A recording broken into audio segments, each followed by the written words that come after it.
M Balachandra gar, Kannada ಮತ್ತು ಸಂಸ್ಕೃತ ಉಪನ್ಯಾಸಕರು, Tumakuru motivational speaker ಆಗಿ ಒಂದು ಕಾರ್ಯಕ್ರಮಕ್ಕೆ ಅವರು ಆಗಮಿಸಿರ್ತಕ್ಕಂಥದ್ದು. ಅವ್ರನ್ನು ಕೂಡ ನಾನು ಹೃತ್ಪೂರ್ವಕವಾಗಿ ವೇದಿಕೆಯ ಮೇಲೆ ಆಹ್ವಾನಿಸ್ತಾ ಇದ್ದೇನೆ. ಸಮಿತಿಯ ಕಾರ್ಯಕರ್ತರೆಲ್ಲರೂ ಕೂಡ ಅವರನ್ನ ವೇದಿಕೆಗೆ ಬರಮಾಡಿಕೊಳ್ಬೇಕಂತ ಕೇಳ್ಕೊಳ್ತಾ ಇದ್ದೇನೆ. ಎಲ್ಲರೂ ಚಪ್ಪಾಳೆ ತಟ್ಟುವುದರ ಮೂಲಕ ಅವರನ್ನು ಆಹ್ವಾನಿಸಬೇಕಂತ ಹೇಳಿ ಕೇಳ್ಕೊಳ್ತಾ ಇದ್ದೇನೆ. ಹಾಗೇನೆ ಇನ್ನೊಬ್ಬ ಅತಿಥಿ ಅಭ್ಯಾಗತರಾಗಿರ್ತಕ್ಕಂತಹ ಶ್ರೀ ಸುರೇಂದ್ರ ಗಾರು, ಚಂದ್ರ ಗಾರು, ಕನ್ನಡ ಮತ್ತು ಸಂಸ್ಕೃತ ಉಪನ್ಯಾಸಕರು, ಇವರು ಈ ಕಾರ್ಯಕ್ರಮವನ್ನು ಉದ್ದೇಶಿಸಿ ತಮ್ಮ ಒಂದು ಸ್ಫೂರ್ತಿ ಭಾಷಣವನ್ನ ಮಾಡಬೇಕಂತೇಳಿ ಈ ಸಂದರ್ಭದಲ್ಲಿ ಕೇಳ್ಕೊತಾ ಇದ್ದೇನೆ. మన వడగొంద ఎస్ఐ సార్ గారికి వేదిక ముందు రావాల్సిందిగా కోరుకుంటున్నాను.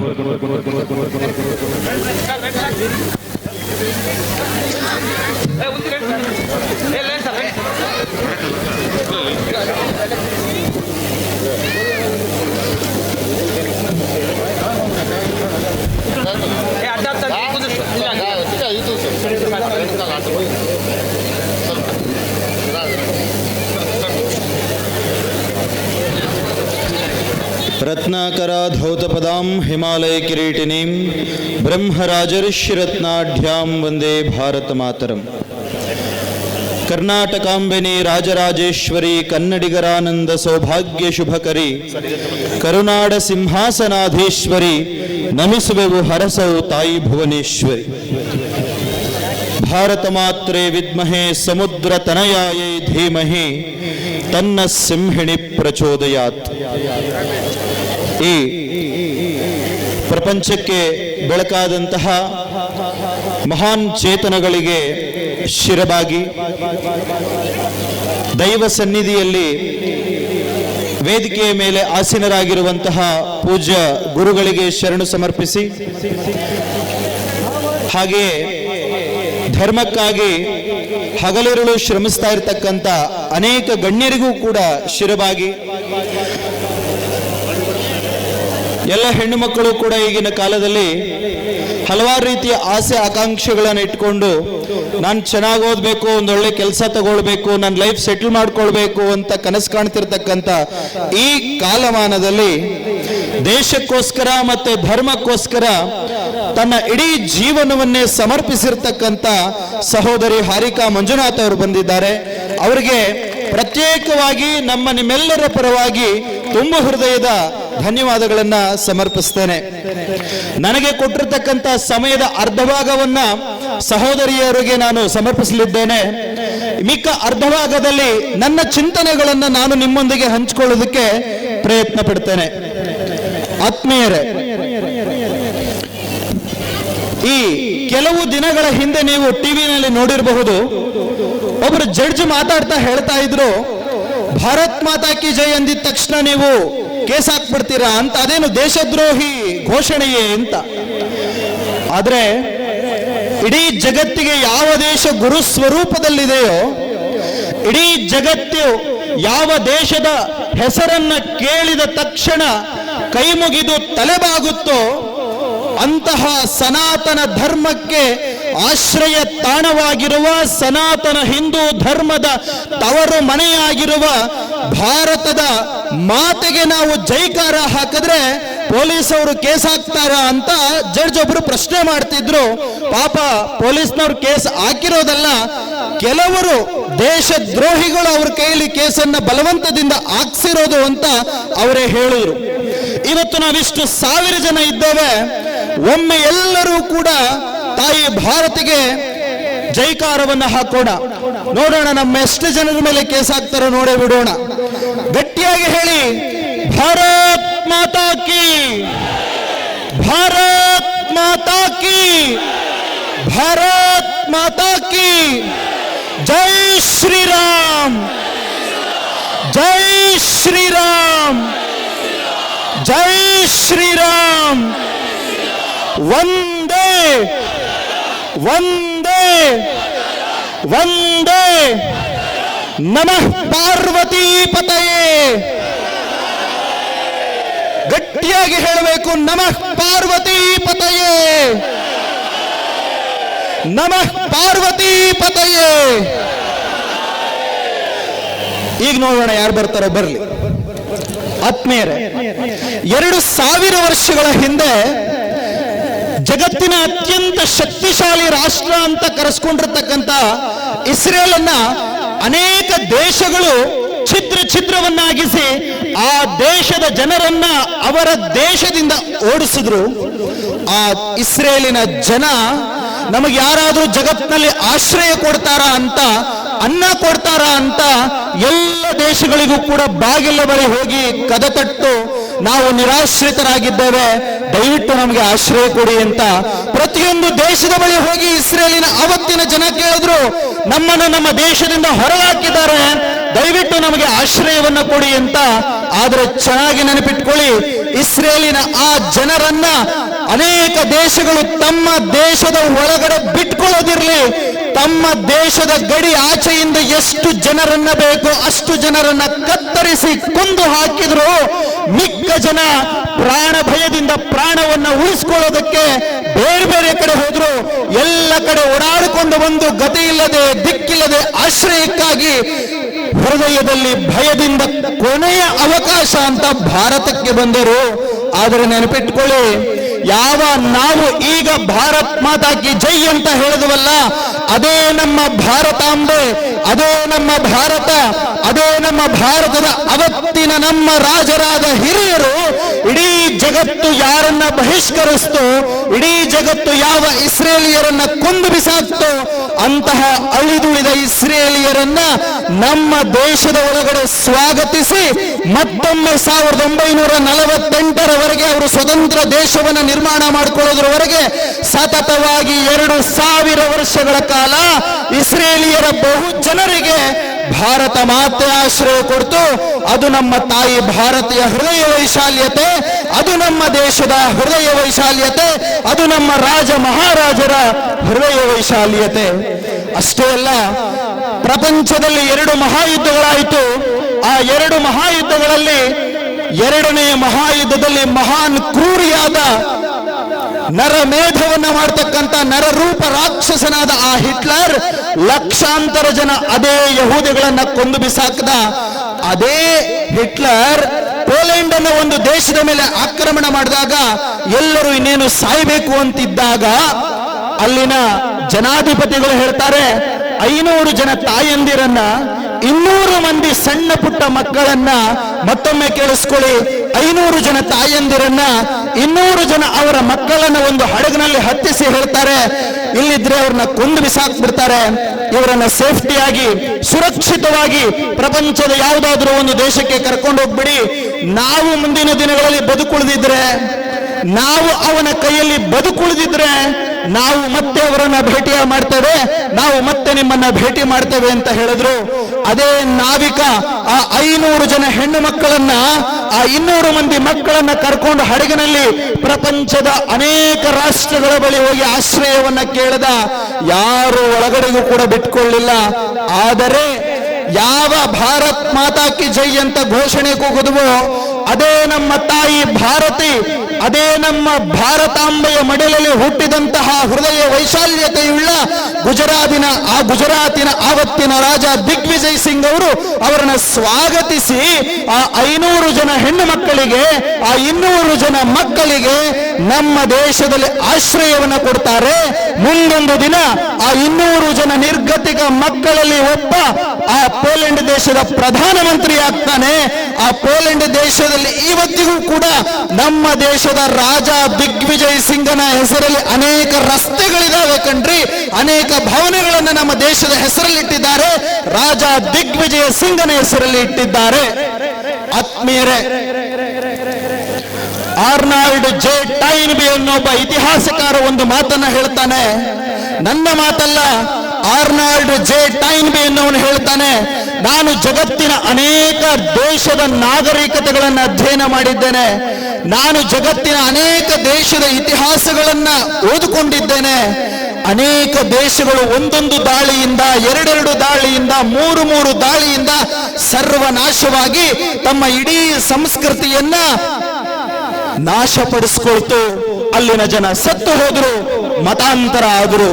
ಆದರೆ ಇಡೀ ಪ್ರಪಂಚದಲ್ಲಿ 1000 ವರ್ಷಗಳಿಂದ ಅನೇಕ ದಾಳಿಗಳು, ದಂಡಯಾತ್ರೆಗಳು, ಆಕ್ರಮಣಗಳು ಆದರೂ ಕೂಡ ತನ್ನ ನೆಲವನ್ನ ಉಳಿಸಿಕೊಂಡಿರ್ತಕ್ಕಂಥ ಏಕೈಕ ದೇಶ ಅದು ಭಾರತ ಮಾತ್ರ. ಇಡೀ ಪ್ರಪಂಚದಲ್ಲಿ ಇಷ್ಟೊಂದು ಆಕ್ರಮಣಗಳಾದರೂ ಕೂಡ ಇನ್ನು ಜಗತ್ತಿನಲ್ಲಿ ಯಾವುದಾದರೂ ಒಂದು ಸಂಸ್ಕೃತಿ ಜೀವಂತಕ್ಕಂಥ ಇದೇ ಆಂಧ್ರದ ತೆಲಂಗಾಣದ ಒಬ್ಬರು ಸ್ವಾಮೀಜಿ ಹೇಳ್ತಾರೆ, ನೋಡಯ್ಯ, ಸನಾತನ ಧರ್ಮ ಅನ್ನೋದು ದೇವಸ್ಥಾನಗಳಲ್ಲಿಲ್ಲ. ಸನಾತನ ಧರ್ಮ ಅನ್ನೋದು ಕೇವಲ ಒಂದು ಮತದಲ್ಲಿಲ್ಲ. ಸನಾತನ ಧರ್ಮ ಅನ್ನೋದು, ಸನಾತನ ಸಂಸ್ಕೃತಿ ಅನ್ನೋದು ಒಂದು ಬೆಟ್ಟ ಗುಡ್ಡದಲ್ಲೋ ಕಲ್ಲಿನಲ್ಲೋ ವಿಗ್ರಹದಲ್ಲೋ ಇಲ್ಲ. ನನ್ನ ಸನಾತನ ಧರ್ಮದ ಅಸ್ತಿತ್ವ ಸಮಸ್ತ ಬ್ರಹ್ಮಾಂಡದ ಜೊತೆ ಬೆಸೆದುಕೊಂಡಿದೆ. ನನ್ನ ಸನಾತನ ಧರ್ಮದ ಅಸ್ತಿತ್ವ ಸಮಸ್ತ ಬ್ರಹ್ಮಾಂಡದ ಜೊತೆ ಬೆಸೆದುಕೊಂಡಿದೆ. ನಾವು ಸೂರ್ಯನನ್ನ ದೇವರು ಅಂತ ಪೂಜೆ ಮಾಡ್ತೇವೆ. ತಾಕತ್ತಿದ್ರೆ ನಿನಗೆ ಸೂರ್ಯನನ್ನ ಬದಲಾಯಿಸಿ ನೋಡೋಣ. ನಾವು ಚಂದ್ರನನ್ನ ದೇವರು ಅಂತ ಪೂಜೆ ಮಾಡ್ತೇವೆ. ನಿನಗೆ ತಾಕತ್ತಿದ್ರೆ ಚಂದ್ರನನ್ನ ಬದಲಾಯಿಸಿ ನೋಡೋಣ. ನಾವು ಬೆಟ್ಟ ಗುಡ್ಡಗಳನ್ನ ದೇವರು ಅಂತ ಪೂಜೆ ಮಾಡ್ತೇವೆ. ನಿನಗೆ ನಿನ್ನ ಬೆಂಬಲಿಗೆ ತಾಕತ್ತಿದ್ರೆ ಬೆಟ್ಟ ಗುಡ್ಡಗಳನ್ನ ತೆಗೆದು ಪಕ್ಕಕ್ಕಿಡು ನೋಡೋಣ. ನಾವು ಈ ದೇಶದಲ್ಲಿ ಹರಿಯುವ 3,500 ನದಿಗಳನ್ನ ಪೂಜೆ ಮಾಡ್ತೇವೆ. ನಿನಗೆ ನಿನ್ನ ಬೆಂಬಲಿಗರಿಗೆ ತಾಕತ್ತಿದ್ರೆ ಆ ಎಲ್ಲ ನದಿಗಳ ದಿಕ್ಕನ್ನು ಬದಲಾಯಿಸಿ ನೋಡೋಣ. ನಾವು ನವಗ್ರಹಗಳನ್ನು ಪೂಜೆ ಮಾಡ್ತೇವೆ. ನಿನಗೆ ತಾಕತ್ತಿದ್ರೆ ನವಗ್ರಹಗಳ ಮುಖಗಳನ್ನ, ನವಗ್ರಹಗಳ ದಿಕ್ಕನ್ನ, ನವಗ್ರಹಗಳ ಸ್ಥಾನವನ್ನ ಬದಲಾಯಿಸಿ ನೋಡೋಣ. ಅಷ್ಟೇ ಅಲ್ಲ, ನಾವು ಸಮಸ್ತ ಬ್ರಹ್ಮಾಂಡದ ಜೊತೆ ಬೆಸೆದುಕೊಂಡಿದ್ದೇವೆ. ನಮ್ಮ ಅಸ್ತಿತ್ವ ಸಮಸ್ತ ಬ್ರಹ್ಮಾಂಡದ ಜೊತೆಗಿದೆ. ನಿನಗೆ ತಾಕತ್ತಿದ್ರೆ ಬ್ರಹ್ಮಾಂಡವನ್ನ ಕದಲಿಸಿ ನೋಡೋಣ. ಯಾವ ಸಮಸ್ತ ಬ್ರಹ್ಮಾಂಡದ ಜೊತೆ ಸನಾತನ ಧರ್ಮ ಬೆಸೆದುಕೊಂಡಿದೆಯೋ ಅದೇ ಬ್ರಹ್ಮಾಂಡದಲ್ಲಿ ಒಂದು ಸಣ್ಣ ಜೀವಿಯಾಗಿ ನೀನು ಕೂಡ ಜೀವನ ಮಾಡ್ತಿದೀಯಾ. ನೀನಲ್ಲ, ನಿಮ್ಮ ಅಪ್ಪ ಅಲ್ಲ, ನಿಮ್ಮ ತಾತ ಅಲ್ಲ, ನಿನ್ನ ಮುಂದಿನ ತಲೆಮಾರು, ಲಕ್ಷ ತಲೆಮಾರುಗಳು ಬಂದ್ರು ಸನಾತನ ಧರ್ಮವನ್ನ ಏನೂ ಮಾಡ್ಕೊಳ್ಳೋದಕ್ಕಾಗೋದಿಲ್ಲ ಅಂತ ಒಬ್ಬರು ಸ್ವಾಮೀಜಿ ಹೇಳ್ತಾರೆ. ಅಂದ್ರೆ ಸನಾತನ ಧರ್ಮದ ಶ್ರೇಷ್ಠತೆ ಯಾವ ಮಟ್ಟಿಗಿದೆ ಅಂತ ಆಲೋಚನೆ ಮಾಡಿ. ಆತ್ಮೀಯ ಹಿಂದೂ ಬಾಂಧವರೇ, ಇವತ್ತು ಇಷ್ಟು ಜನ ಸೇರಿದ್ದೀರಿ. ನಿಮಗೆ ಕೆಲವು ಪ್ರಶ್ನೆಗಳನ್ನು ನಾನು ಕೇಳಲಿಕ್ಕಿದ್ದೇನೆ. ನಿಮ್ಮ ಅಕ್ಕಪಕ್ಕದಲ್ಲಿ ಸಣ್ಣ ನಿಮ್ಮ ಮಕ್ಕಳು ಕೂತಿದ್ದಾರೆ, ನೀವು ಕೂತಿದ್ದೀರಾ, ನಿಮ್ಮ ಊರಿನವರು ಕೂತಿದ್ದೀರಾ, ನಿಮ್ಮ ಕುಟುಂಬದವರು ಕೂತಿದ್ದೀರಾ. ಇವತ್ತು ನಾನು ನಿಂತು ಹೇಗೆ ಮಾತಾಡ್ತಿದ್ದೇನೋ, ಸ್ವಾಮೀಜಿಯವರು ಕೂತು ಹೇಗೆ ನಮ್ಮೆಲ್ಲರನ್ನು ಆಶೀರ್ವದಿಸ್ತಿದ್ದಾರೋ, ಇದೇ ರೀತಿ 500 ವರ್ಷಗಳ ಹಿಂದೆ ಹಿಂದೂ ಕುಶ್ ಅನ್ನೋ ಪರ್ವತ ಪ್ರದೇಶಗಳಲ್ಲಿ ನಮ್ಮ ಹಿಂದೂ ಬಾಂಧವರು ಹಬ್ಬ ಹರಿದಿನಗಳನ್ನ ಮಾಡ್ತಾ ಸುಖ ಶಾಂತಿ ನೆಮ್ಮದಿಯಿಂದ ಜೀವನ ಮಾಡ್ತಾ ಇದ್ರು. ಆದ್ರೆ ಇವತ್ತು ಆ ಹಿಂದೂ ಕುಶ್ ಪರ್ವತಗಳಲ್ಲಿ ಹಬ್ಬ ಹರಿದಿನಗಳನ್ನ ಮಾಡೋದಕ್ಕೆ ಒಬ್ಬ ಹಿಂದುವು ಕೂಡ ಉಳಿದುಳಿದಿಲ್ಲ, ಬದುಕಿಲ್ಲ. ಇವತ್ತು ಎಲ್ಲ ರಾಜ್ಯಗಳು ಕೂಡ, ಎಲ್ಲ ಪ್ರದೇಶವೂ ಕೂಡ ಇಸ್ಲಾಮಿಕ್ ಕಂಟ್ರಿ ಆಗಿದೆ. ಆತ್ಮೀಯರೇ, ಎರಡನೆಯದಾಗಿ 400 ವರ್ಷಗಳ ಹಿಂದೆ ಅಫ್ಘಾನಿಸ್ತಾನದಲ್ಲಿ ನಮ್ಮ ಹಾಗೆ ನಮ್ಮ ಹಿಂದೂ ಬಂಧುಗಳು ಪೂಜೆ, ಭಜನೆ, ಸಂಕೀರ್ತನೆಗಳನ್ನ ಮಾಡಿಕೊಂಡು ಸುಖ ಶಾಂತಿ ನೆಮ್ಮದಿಯಿಂದ ಜೀವನ ಮಾಡ್ತಾ ಇದ್ರು. ಆದರೆ ಇವತ್ತು ಅಫ್ಘಾನಿಸ್ತಾನದಲ್ಲಿ ಪೂಜೆ ಭಜನೆ ಮಾಡೋದಕ್ಕೆ ಒಬ್ಬ ಹಿಂದುವೂ ಉಳಿದಿಲ್ಲ. ಎಲ್ಲರ ತಲೆಗಳನ್ನ ಕತ್ತರಿಸಿ ಬಿಸಾಕಿ ಖಾಲಿ ಮಾಡಿದ್ದಾರೆ.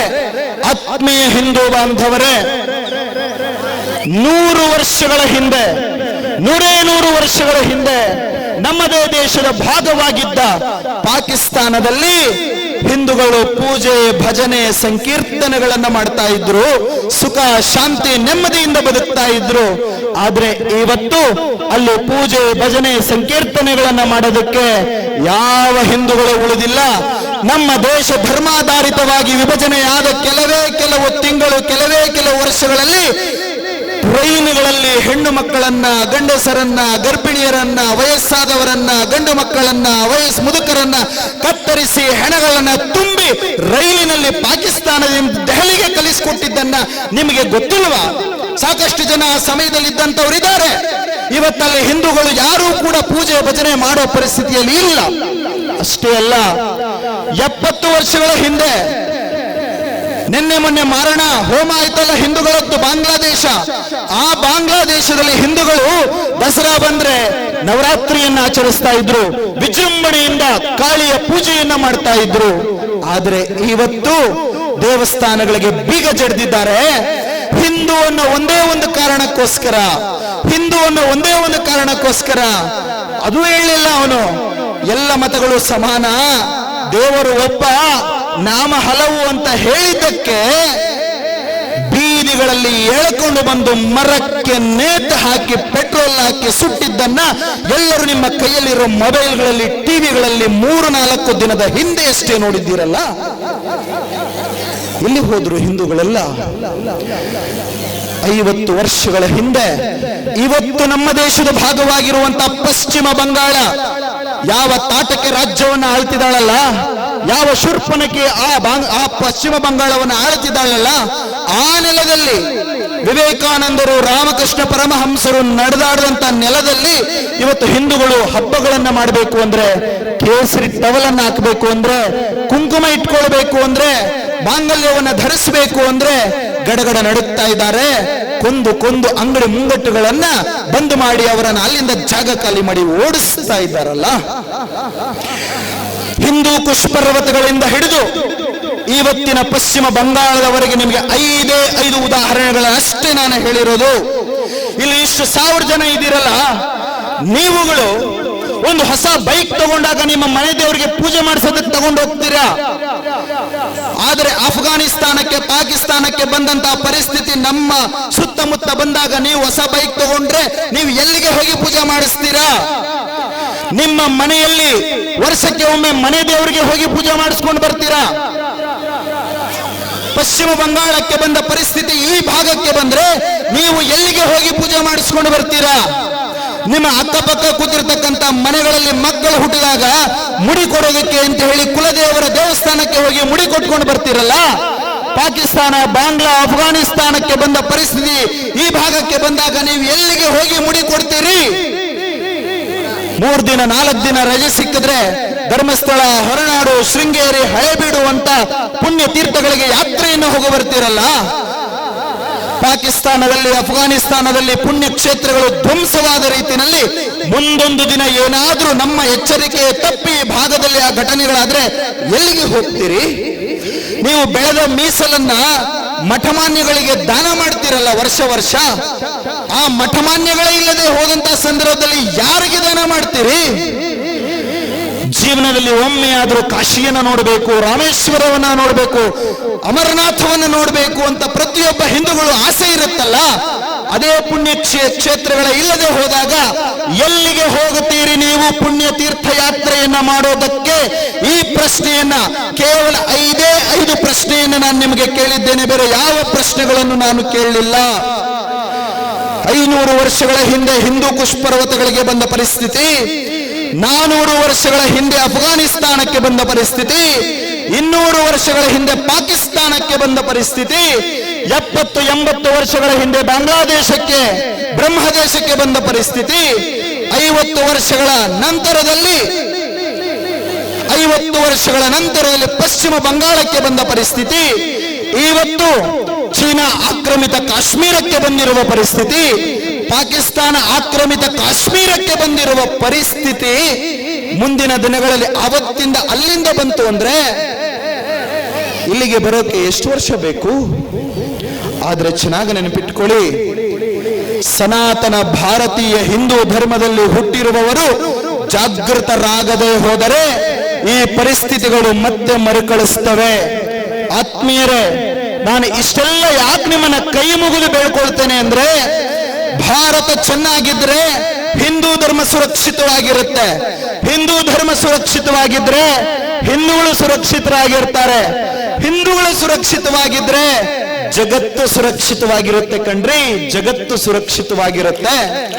ಅನೇಕ ಮತಗಳು ಪ್ರಾರ್ಥನೆ ಮಾಡಬೇಕಾದ್ರೆ ಅವರ ದೇವರಿಗೆ ಅವರವರ ಸ್ವಂತ ಪ್ರಾರ್ಥನೆ ಮಾಡ್ತಾರೆ. ಆದರೆ ನಮ್ಮ ಸನಾತನ ಧರ್ಮದಲ್ಲಿ ಪ್ರತಿಯೊಂದು ಪ್ರಾರ್ಥನೆಯ ಕೊನೆಯಲ್ಲಿಯೂ ಕೂಡ ಒಂದು ಪ್ರಾರ್ಥನೆಯನ್ನ ಮಾಡ್ತೇವೆ, ಸರ್ವೇ ಜನ ಸುಖಿನೋ ಭವಂತು ಅಂತ. ಜಗತ್ತಿನ ಎಲ್ಲರೂ ಕೂಡ ಚೆನ್ನಾಗಿರಲಿ ಅಂತ ಪ್ರಾರ್ಥಿಸುವಂತಹ ಜಗತ್ತಿನ ಏಕೈಕ ಸಂಸ್ಕೃತಿ ಇರುವಂತಹ ರಾಷ್ಟ್ರ ಅದು ಭಾರತ ಮಾತ್ರ. ಆ ಸಂಸ್ಕೃತಿಯ ವಾರಸುದಾರರು ಅವರು ಹಿಂದೂಗಳು ಮಾತ್ರ.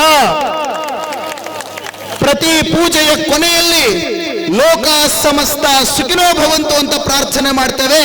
ನಮ್ಮ ಕರ್ನಾಟಕ ಅಷ್ಟೇ ಅಲ್ಲ, ಭಾರತ ಅಷ್ಟೇ ಅಲ್ಲ, ಜಗತ್ತಿನ ಎಲ್ಲ ದೇಶಗಳೂ ಕೂಡ ಚೆನ್ನಾಗಿರ್ಲಿ, ಎಲ್ಲ ದೇಶಗಳ ಜನ ಸುಖ ಶಾಂತಿ ನೆಮ್ಮದಿಯಿಂದ ಜೀವನ ಮಾಡಲಿ ಅಂತ ಪ್ರಾರ್ಥಿಸುವಂತಹ ಜಗತ್ತಿನ ಏಕೈಕ ರಾಷ್ಟ್ರ ಅದು ಭಾರತ ಮಾತ್ರ.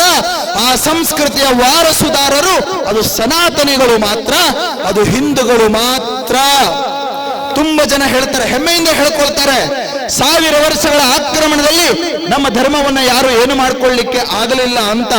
ಆದ್ರೆ ಚೆನ್ನಾಗಿ ನೆನಪಿರ್ಲಿ, 1000 ವರ್ಷಗಳ ಆಕ್ರಮಣದಲ್ಲಿ ನಮ್ಮ ಧರ್ಮ ಇನ್ನೂ ಈ ಅಸ್ತಿತ್ವವನ್ನ ಉಳಿಸಿಕೊಂಡಿದೆ ಅಂದ್ರೆ ಅದಕ್ಕೆ ಮೂಲ ಕಾರಣ ನಮ್ಮ ದೇಶವನ್ನ ಆಳಿದಂತಹ ರಾಜರ ಪ್ರಾಣಾರ್ಪಣೆ.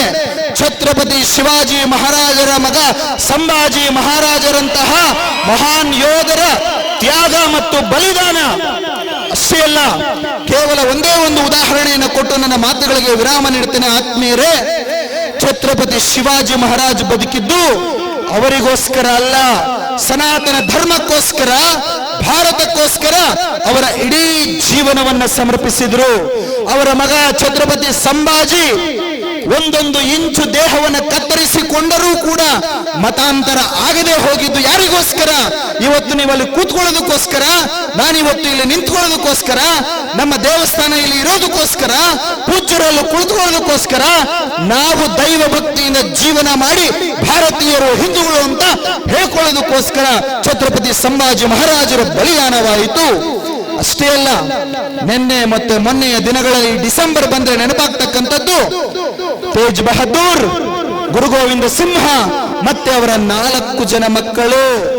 ಒಂದು ರೈಸ್ ಬ್ಯಾಗ್ಗೆ 25 kg ರೈಸ್ ಬ್ಯಾಗ್ಗೆ ಮತಾಂತರ ಆಗ್ತಕ್ಕಂಥ ಈ ಕಾಲದಲ್ಲಿ, ಆಸೆ ಆಮಿಷಗಳಿಗೆ ಒಂದು ಸಿಲಿಂಡರ್ಗೆ ಮತಾಂತರ ಆಗ್ತಿರ್ತಕ್ಕಂಥ ಈ ಕಾಲದಲ್ಲಿ ಆ ಪುಟ್ಟ ಮಕ್ಕಳನ್ನ ಕರ್ಕೊಂಡು ಬಂದು ಮತಾಂತರ ಆಗಿ ಜೀವ ಸಮಾಧಿ ಮಾಡ್ತೇವೆ ಅಂದ್ರೆ ಆ ಇಬ್ಬರಿಗೂ ಕೂಡ 17 ವರ್ಷ ಆಗಿರ್ಲಿಲ್ಲ ಇನ್ನು.